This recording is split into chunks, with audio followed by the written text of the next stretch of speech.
We're on Scott Casey, wrestling legend. He's going to be at Markout at the Meadowlands tomorrow, right here at the Plaza Hotel in the Plaza Meadowlands Hotel in Secaucus, New Jersey. Butch Reed is also in the room. He's going to be there as well. We're going to talk to him after. But are you excited about this convention tomorrow? Well, first of all, I don't know where the hell I'm at. I swear. I'm south. I live south of Mason-Dixon. He's from way down Texas, nowhere somewhere. All right, I'm Texan. We'll establish that. So he could set up But or pass it. the thing of it is, we're going to be here tomorrow. We'd like all of you fans that like us old guys to come out and see us. We've got lots of stories. I've got books. I wrote a book, The Last Ride. Excuse me, let me back up and say my very dear friend, Nick Massell. Did I pronounce that right? No. But it's fine, Massey. Massey, okay. Well, anyway, it's not like Smith or Jones, so you gotta go with the flow here. But anyway, we wrote a book about my 22 years in wrestling, and I swear to the Lord above, I did not throw anybody under the bus. I told some funny stories, and I kept everything fairly clean because there would have been a lot of irate women out there whose husbands they thought were just as pure as the driven snow were not. So, here we go. Everybody come out tomorrow and see this. This will be a lot of fun, and we'll tell a lot of stories and have a great time. Thank you. You trained the Ultimate Warrior a little bit, right? The boy couldn't tie his shoes without any help. I swear to God. And I used to tell him, his name was Jim Hillwood. God rest his soul. And I said, Jimmy, I said, if you'll listen to me. First of all, let me back up and say we used to room together, and I would call him Dr. Depression because everything he talked about, well, they won't do this with me. They won't do that with me. And I told him before Vince gave me my walking papers, I said, Jimmy, you will be the next world champion. He said, you got to beat me. I said, no, I swear to God. I said, if you'll listen to me just for a second, nobody in this business now has a body like you have. Nobody can attract the crowd that you do besides the Hulkster himself. I said, but you will, and I predicted this, and I'll be damned if it didn't happen less than a year after I left there. He was the world champion, and a great guy. And I used to call him Dr. Depression because he seemed so depressed all the time. He said, why do you call me that? I said, because you drive me nuts trying to being depressed. I said, you're going to make it. I couldn't tell you how many zeros were left in his bank account. You could hear all about that and much more in the book One Last Ride, available tomorrow at the Meadowlands Plaza Hotel and Markout at the Meadowlands. Back when I was pretty. And how's your health? I heard you had a health scare this past year.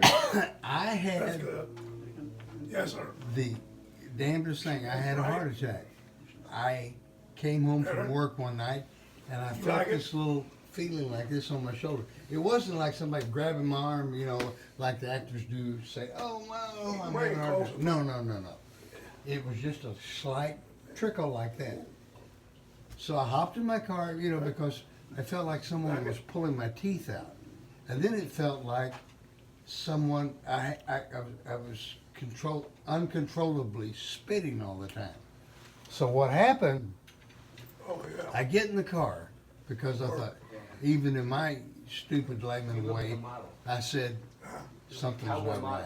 I drove down 70 blocks to St. Anthony's Hospital in St. Petersburg, Florida. Walked in, and when you get to be an old fart like me, pardon my language, I walked up and these three doctors were standing there and I said, boys, I think I got a problem. And they said, what are you talking about? And I explained to them, they said, lay down, you're having a heart attack. I said, you gotta be me. And they said, no, you are. Next day I went in, had what they call a quadruple bypass. And I know God is I guess he's still on my side, but I know he was laughing at me when this happened. But it just was, it was an eye-opener. It was something that out of the blue you never expect, and it doesn't matter who your parents are. If you are destined to have it, you're going to get it. That's it.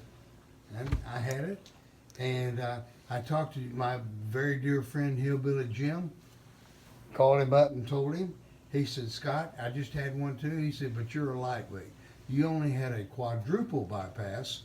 I said, I had 6 valves. And I went, my God. But we talk all the time. He's nervous as a bag of worms. He could talk the ear off an elephant. But I told him, I said, look, Jimmy, you're going to be all right. I said, they already killed us once. Folks, if you have a heart attack, they stop your heart and do the repairs, and then they turn around and start it up again. It's already been dead once. There's no big deal. But here I am. I'm still with it. And it was just the way it was, you know. So I get to stay here and aggravate Nick a little bit more. I love him to death. He's a great guy. There's a fan that's watching this live, and he wanted to know if it's true that someone challenged you to a fight in Edinburgh, Texas, who was a karate expert or something, like a legitimate fight. Do you have any recollection of that? If it was, I probably took a steel chair and beat him over the head with it. Yeah. I mean, I can't remember. You're talking 40, 50 years ago. So Yeah. I don't remember. It's Maybe not like Reed who beat up John Nord. But it was, yeah, maybe I did. I don't know. I'm not going to say, yeah, I did, and I whipped his ass. I do not remember. Okay. You know, there's so many things that have happened over the years that make, you know, people laugh and say, you couldn't have done that. But, yeah, we did, you know. And like I said, back to One Last Ride, that's my book, and I'm promoting it. Yeah. And Nick, he's the man. He made it happen. And hopefully you folks will come out tomorrow and watch this and want to buy a book. All right. Yeah. Well, thanks for talking to us, and everyone that's watching this. If you're in the New Jersey or New York area, you can see him WrestleMania weekend and met Mark out at the Meadowlands. And last question, this is just a follow-up. Someone wants to know the toughest wrestler outside the ring. Johnny Valentine. John Valentine. Well, let me back up and say I went to, in High Point TV, George Scott was the booker, and he said, Scott, do you know anything about Johnny Valentine? And I said, well, I know he's a tough guy. I never met him or anything like that. He said, as he pushed me through the curtains, he said, fight for your life. I said, what? I get out in this ring, and he's 6'3" and about 260, and I'm 6 foot, close to it, and about, I don't know, 245, 250. We get out there, and he is beating on me like a red-headed stepchild. And he knocked me out on the apron. I did an interview with Bill Abner, and this was all in that too. And I said, he said, well, what happened? I said, well, I get out on the apron.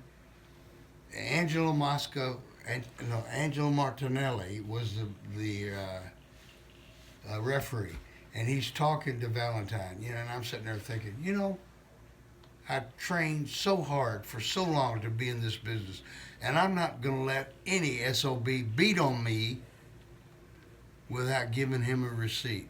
I got up on the apron, and he had long blonde hair, and I yanked him back over the ropes, and honest to God, I hit him so hard it hurt my arm. Bam, I hit him. And you know what he did? He said, I love it. I said, what? He said, I love it. It was great. And after that, it was like a walk in the park. He just wanted to make sure that I could take the beating and still keep on keeping on. And you learn valuable lessons. It's kind of silly, it's kind of crazy, but that's what happened. Why did you leave WWE? You mentioned that earlier. I left because they gave me my walking papers. I told Vince, I know the cameraman's laughing, but anyway, he said, I asked him, I said, in 1990, do I have a job with you or not? And Vince goes, no. We want you to go to Atlanta, work for them for a year, and come back. And I said, well, okay. And I told him, I said, Vince, I can accept failure when given a chance to fail. I said, but you never gave me a chance. Now, whether I pissed somebody off or it's politics, just like anything else.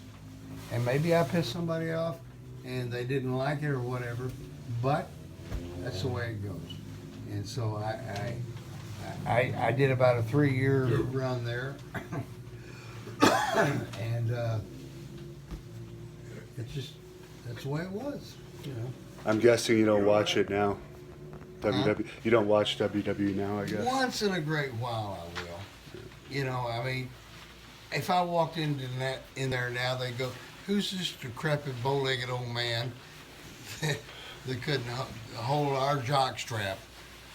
But, well, I did, you know. And somebody said one time, you'll never make it, you'll never be big enough, you'll never be strong enough. Well, after all those years, and I'm walking through the curtains at Madison Square Garden and the Cow Palace in San Francisco and all the big places, I did it. So there. And someone said on here that you actually had a match against the Orient Express in '91, a few years after you were released. Yeah,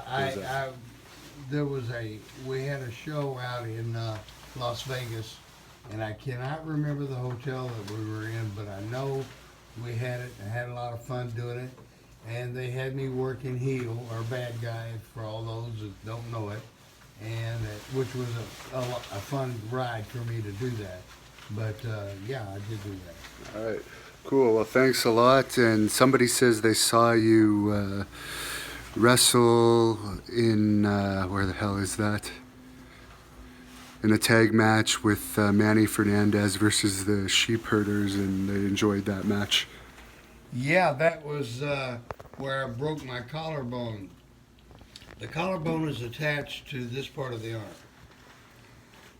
And Luke, the sheep herder, and I went out of the ring and I landed on the concrete floor, and my collarbone popped up and I went like this and I touched it with my chin. Most frightening thing you ever saw in your life. But I made it through, and I was only mad, but being an ex-jock like I was, shit, I'll never be able to bench press 400 pounds again. That sounds stupid, and I know that. But anyway, as a young man, you know, you did everything you could to keep yourself in shape and make a name for you. So. I see. Are you still training wrestlers at all? I haven't in a while. I've been thinking about it, but I have not trained anybody in probably 4 or 5 years. Okay. And you tagged with Sam Houston a couple times in WWE too. How do you like him? Sam's a great guy. He's got a great personality. He's got great talent, and he's like second generation. His father was Grizzly Smith. Yeah. And we had a lot of fun together, you know, and it kind of clicked. I wish we could have done more things together, but we couldn't. Why did you leave World Class and go to San Antonio? Was there any particular reason? Why did I leave World Class and go to San Antonio? You know, I think I enjoyed San Antonio so much. I made a lot of friends down there, and I had a great time, and the food's unbelievable. The Mexican food is almost as good as what Nick and I ate one time. You know. All right, well, we'll see you at Markout at the Meadowlands tomorrow right here at the Meadowlands Plaza Hotel in Secaucus, New Jersey. Thank you.